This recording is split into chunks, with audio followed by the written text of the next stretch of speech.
to Mr. Lincoln. Despite the fact that Mr. Lincoln was elected president of the country, when he arrived in Washington, D.C., his reception there was quite the same. Because Washington, D.C. was a very sophisticated community. Besides that, Lincoln's rivals for the presidency were very powerful men in Washington. And these very powerful men were many of them were college graduates from the best colleges in the country. Not only that, they had been elected governors of states, they had been senators, congressmen, and they dressed elegantly, the way that men of high intelligence and in politics have to dress. And so Mr. Lincoln came into this environment, and I think this is much clearly described by one of the journalists at the time who interviewed Mr. Lincoln.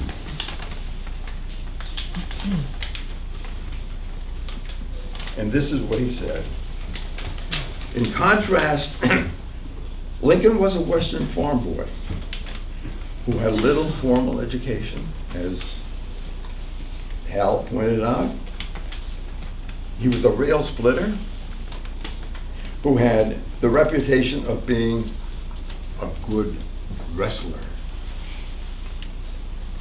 He was a very plain-looking man, taller than most people, and his taste for clothes did not conform to the standards of Washington residents.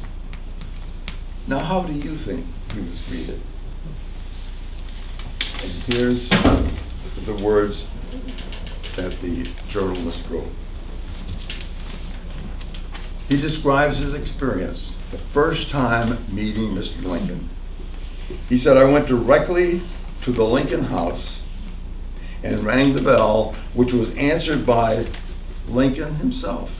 No butler, no servant to come to open the door for him.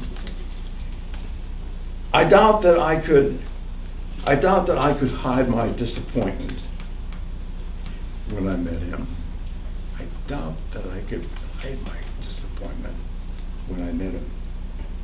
He was tall, gaunt, ungainly, and he had a homely manner about himself. Not the typical politician, okay?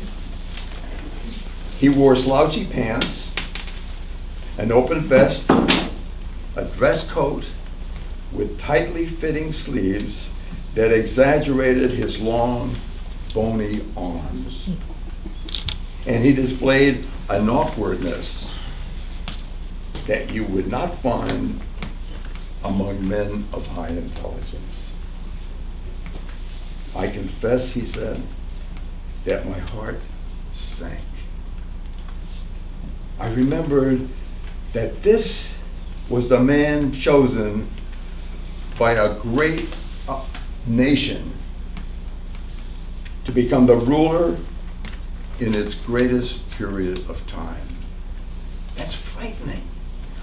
I mean, we're on the verge of a civil war, and this bumpkin from the country comes in and somehow was elected president, when other men who were professional politicians and well known throughout the country didn't win.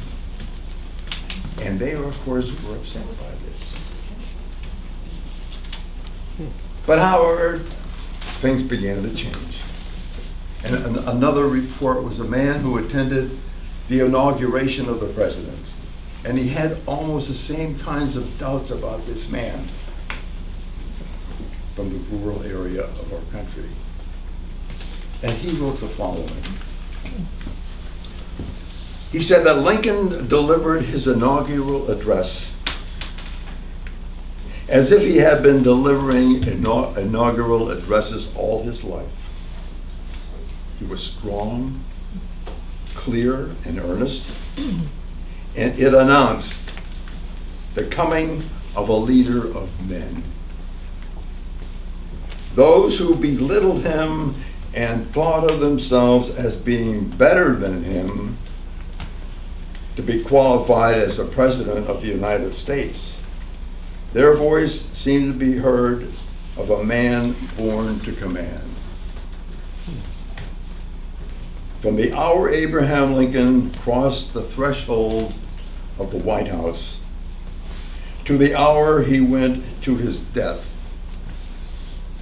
there was not a single moment when he did not dominate the political and military situation in all his government officials. What a change, and what a surprise for those kids that were sitting in the classroom. I'd like to close with one quotation about Abraham that Abraham Lincoln has. And of course he has many, many words of wisdom. But this one really hit me. He was being interviewed by a journalist, and of course, as he was when he was president.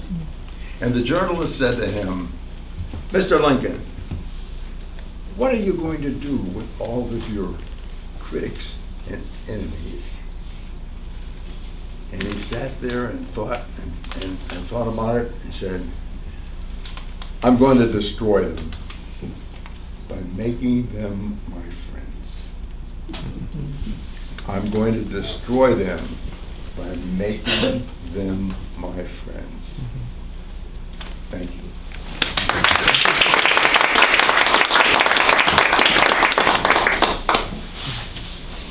Now, folks, to finish up where we began,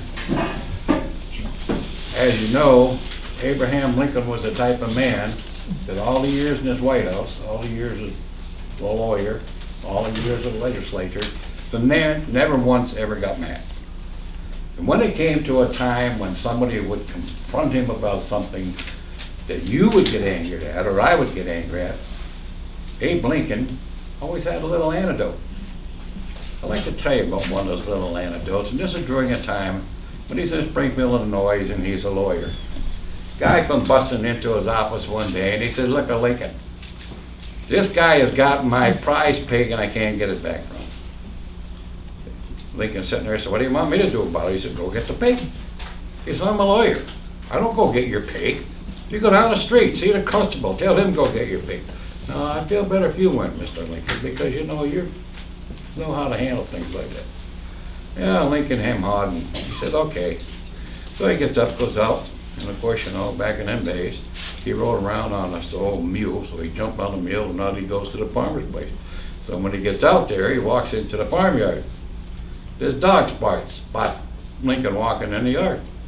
So the dog come tearing at him and got a hold of his pant leg. So he reaches over, he grabs a hold of this rake, and he hit the dog with the rake, getting him out of there. Well, of course, he did a little damage to the dog with the prongs. Farmer come over and says, "Lincoln, look at what you done to my dog. He said he's all cut up where you hit him with that rake." He said, "Why didn't you use the other end?" "Why didn't your dog use the other end?"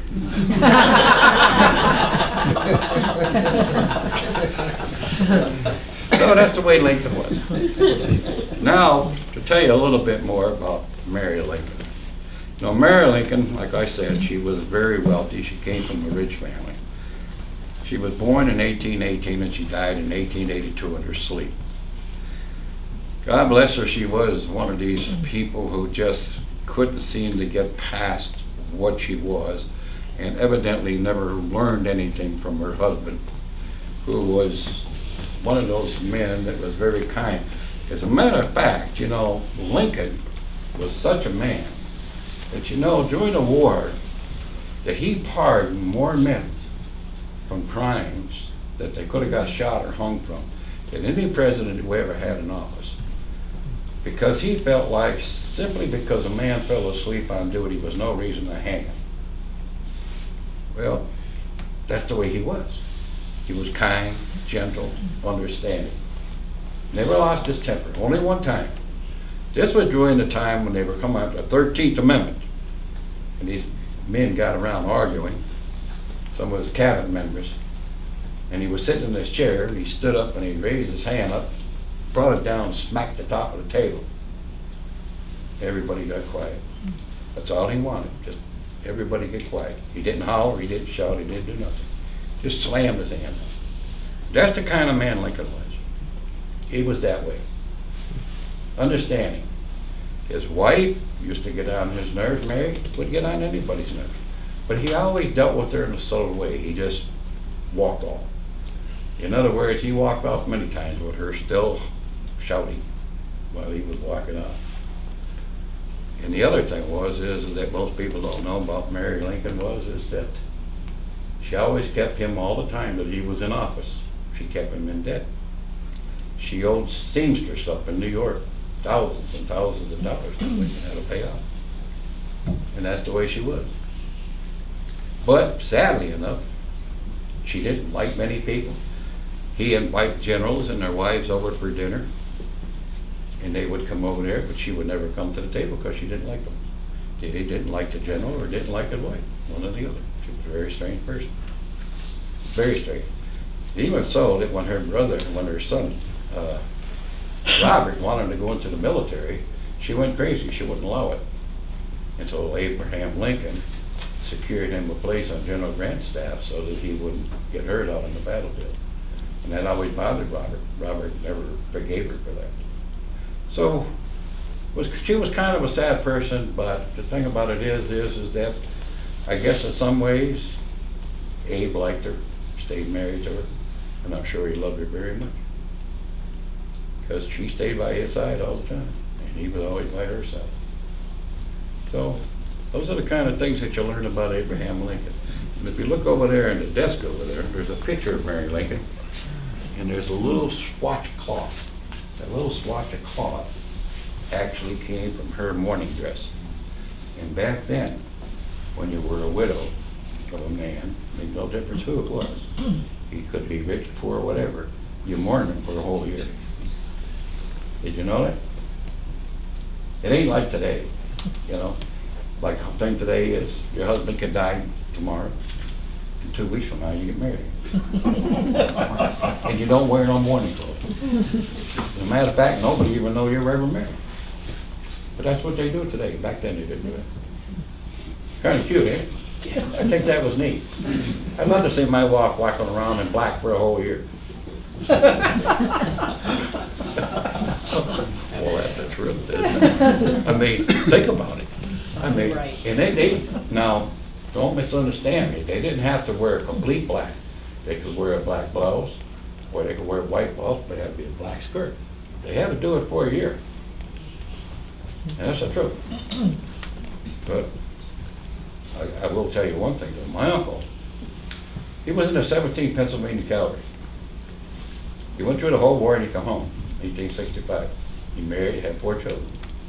He died in 1875.